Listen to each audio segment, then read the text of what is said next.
시편 111편 4절 5절 삶의 도구를 지원해 주신 하나님, 첫 번째는 기억, 두 번째는 경외라는 단어로 오늘 본문을 정돈합니다. 첫 번째는 기억하고 두 번째는 경외하고. 오늘 시편 111편 4절에 그의 기적을 사람이 기억하게 하셨으니 여호와는 은혜로우시고 자비하시도다. 또한 5절에는 여호와께서 자기를 경외하는 자들에게 양식을 주시며 그의 언약을 영원히 기억하시리로다. 4절에도 나오는 단어가 기억이고 5절에도 나오는 단어가 기억입니다. 기억이란 단어는 두 번에 걸쳐서 오늘 본문에 강조적으로 나오고 있습니다. 첫 번째 기억은 인간에게 새겨진 기억, 인간에게 저장된 기억이고, 두 번째는 하나님의 생각 안에 보존되어진 기억. 두 가지 차원의, 인간적 차원과 신적 차원의 두 가지 기억이 소개되고 있습니다. 첫 번째 생각하는 이 기억이란 단어는 오늘 시편 111편 2절에 나오는 기리다 할 때, 연구하다 할 때에 다라시, 하나님의 뜻을 전심전력하여 찾다, 그리고 기억하다, 조사하다, 알아보다 라는 단어와도 상관이 있는 단어가 바로 이 첫 번째 앞에 나오는 기억입니다. 2절에서는 여호와께서 행하시는 일들이 크시오니 이를 즐거워하는 자들이 다 기리는 도다. 기리다 할 때 이 기리다가 바로 달리 표현하면 기억하다, 기념하다, 또 한문으로 표현하면 이것이 바로 연구하다 라는 표현으로도 사용되어집니다. 기리다, 연구하다, 기억하다, 기념하다, 마음에 새기다, 간직하다. 다라시 또는 차판이란 단어를 쓰는데 히브리어로 다라시나 차판하면은 기억하고 간직하고 마음속에 새겨두고 또 마음속에서 그것을 추구하고, 이런 용어들이 다 기리다로 나와 있습니다. 또한 동시에 4절에서는 그의 기적을 사람이 기억하게 하셨으니, 어떻게 보면 믿음이라는 것은 거룩한 기억력, 거룩한 상상력, 이것을 우리는 믿음이라고 표현합니다. 믿음은 바라는 것들에 대한 소망, 바라는 것에 대한 실상, 보이는 것이 아니라 보이지 않는 것에 대한 증거와 기대가 참으로 많습니다. 하나님의 나라가 여러분 보입니까? 보이지 않습니까? 하나님의 나라가 여러분의 눈에 가시적으로, 각연적으로, 실체적으로 보이지는 않습니다. 보이진 않으나 실제로 있는 존재의 대상에 대한 우리는 그 소망함을 가지고, 믿음을 가지고, 보이지 않는 것에 대한 그 증거를 가지고, 확신을 가지고 우리는 생활하고 있는 것입니다.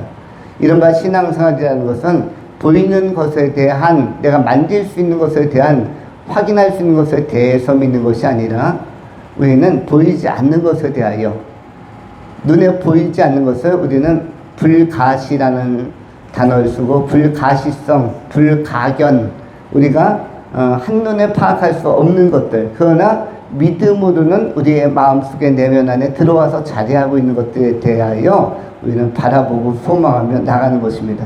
천국이 바로 그러한 나라이며 그러한 땅인 것입니다.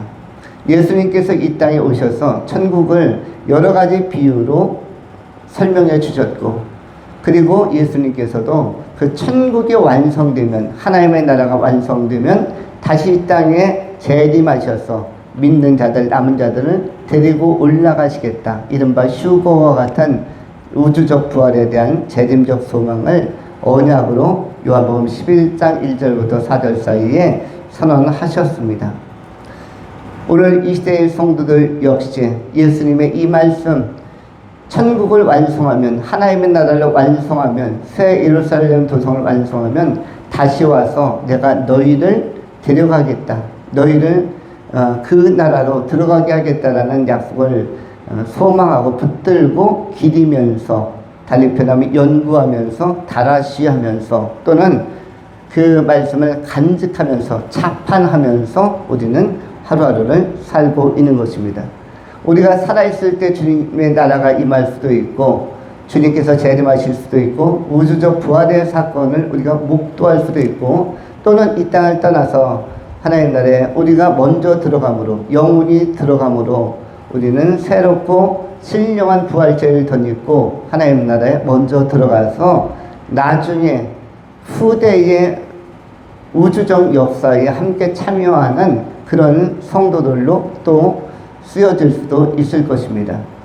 우리는 어쨌든 하나님의 은혜를 기억할 필요가 있습니다. 본문에서는 출애굽 가운데서 역사하신 애굽으로부터 노예로부터 430년간의 노예 생활을 끝마치고 이제 홍해를 건너 엑소더스 출애굽하게 하신 모세를 통해서 하나님의 백성들을 광야로 인도해내신 또 이스라엘로 이끌어 가신 그 하나님의 은혜를 기억하고 잊지 말라는 것입니다.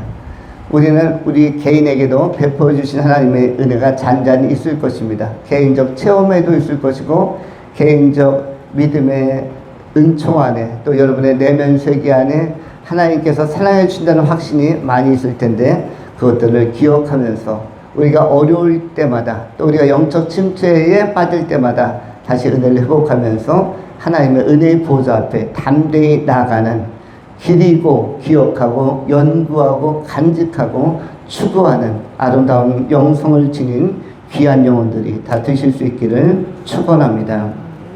두 번째로 경외하고, 경외라는 단어는 어떠한 단어이냐면 5절 말씀 먼저 읽으면 여호와께서 자기를 경외하는 자들에게 양식을 주시며 그의 언약을 영원히 기억하시리로다. 경외라는 단어가 나오고 있는데 경외라는 단어는 이 단어가 갖는 위력과 열매가 굉장히 큽니다. 왜냐하면 경외는 어떠한 자세인데 하나님에 대한 추구하는 태도와 경건한 자세인데 간절한 자세인데 이 자세만 좋아도 하나님은 인정해 주시고 기뻐하실 뿐만 아니라 경외하는 자들에게 무엇을 주시겠다고 약속하고 있습니다. 본문 5절에서는 무엇을 주신다고 말씀하시죠? 양식을 주시겠다고 말씀합니다. 양식은 삶의 도구를 의미하고 오늘 설교의 제목에도 나오는 것입니다. 삶의 도구를 지원해 주신 하나님, 이것이 오늘 설교의 제목인데 삶의 도구와 방편, 수단과 실제적으로 필요한 모든 요소를 하나님께서는 때에 합당하게 공급해 주신다는 것입니다.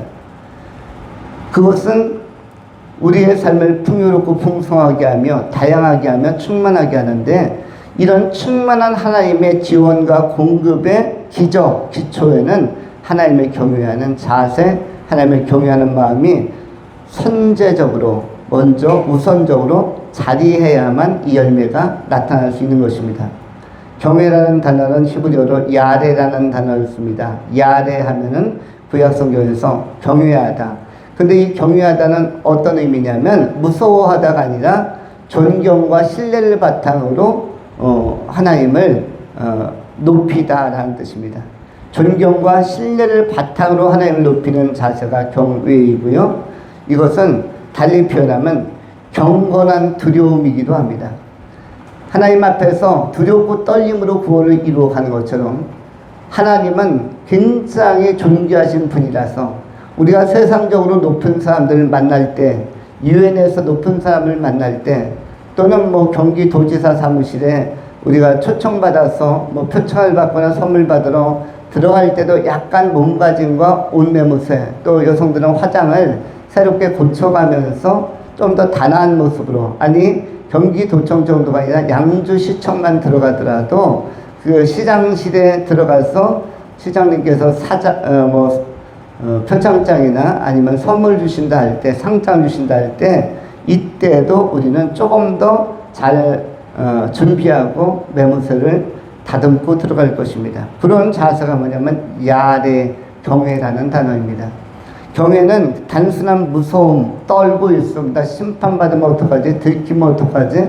이런 두려움이 아니라, 무서워함이 아니라 하나님을 존중함으로, 또 존경함으로, 신뢰함으로, 한편으로서는 굉장히 친밀한 마음으로 사모하면서 스스로 경건한 두려움, 경건하게 나를 되돌아보는 자세를 야레, 경외라고 합니다.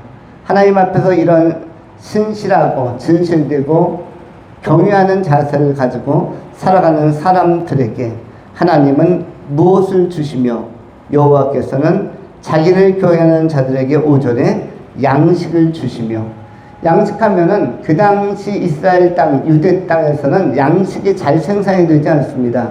지금도 중동 땅 하면 모래사막이 많은 곳, 사우디니, 이라크니, 이란이니, 쿠웨이트니 모래가 많은 곳, 거기에는 곡식이 잘 자라는 곡창지대보다는 오히려 모래사막과 같고 비도 잘 안 내리고 석유가 안 나오면은 도저히 생존이 불가능한 불모지 같은 곳, 이런 곳이라고 생각할 수 있는데, 그 지역에서 이 성경이 쓰여진 시편 111편이 쓰여진 것은 3000년 전인데, 석유라는 것은 원유는 중동에서는 100년밖에 개발된 연한이 그 정도밖에 되지 않습니다.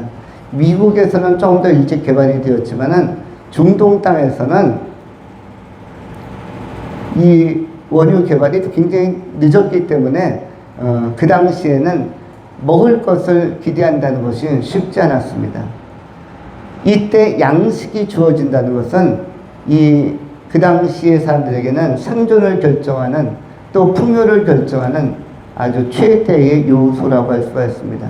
우리 하나님은 이러한 기대 가능성이 전혀 없는 상황에서 하나님을 경외하는 자들에게 양식을 지원해 주신다고 말씀하고 있습니다. 양식을 주시되 어떻게 주십니까? 양식을 주시되 하나님의 언약 안에서 하나님을 경외하고 신실하게 믿음 생활을 한다는 그 언약 안에서 양식을 주시는 것입니다. 우리가 형통하려면 오늘 이 시대에도 역시 믿음 생활 잘할 때, 기도 생활 잘할 때 하나님은 나의 미래를 더 풍성하게 이끌어 줄 것이며, 기도의 응답으로, 믿음의 결단의 결과로 다양한 삶의 도구를 지원해 주실 것이다 라는 것을 우리는 기대하고 확신할 수가 있는 것입니다.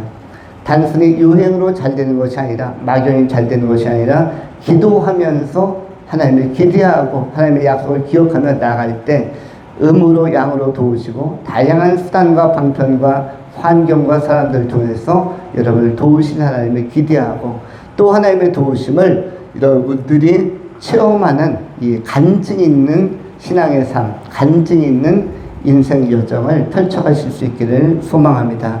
우리가 기도하면서 믿음으로 살다가 복도 받고 형통함도 경외하고 양식, 다양한 형태로 우리가 필요로 하는 양식, 그것이 돈과 재정이 될 수도 있겠고 건강이 될 수도 있겠고 또는 장수가 될 수도 있겠으나, 필요로 되어지는 모든 것들이 여러분에게 다양한 형태로, 여러분에게 꼭 합당한 형태로 공급되고 지원될 수 있기를 축원합니다. 기도하겠습니다.